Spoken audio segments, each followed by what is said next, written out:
کہ جس کا اجر اللہ کریم جانتا ہے یا اللہ کی عطا سے اور احادیث کے حوالے سے مصطفیٰ کریم جانتے ہیں، اور کائنات میں کوئی اس کے اجر کو جانتا، وہ ہے روزہ۔ وہ کون سی نیکی ہے؟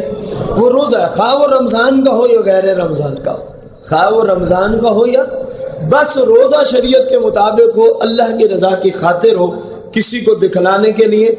اور روزے کے جو لوازمات ہیں انسان ان کو بھی پورا کرے۔ صرف بھوکا پیاسا مرنا روزہ نہیں کہلاتا، بلکہ اپنے جسم کے اعضاؤں کو ہر اعتبار سے اپنے رب کی نافرمانی سے روک کر رکھے تو تب روزہ شرعی ہوتا ہے۔ یہ وہ نیکی ہے، میرے آقا کریم نے فرمایا کہ اس کا اجر بس رب العالمین ہی جانتا ہے، اس کا اجر بس رب العالمین ہی جانتا ہے۔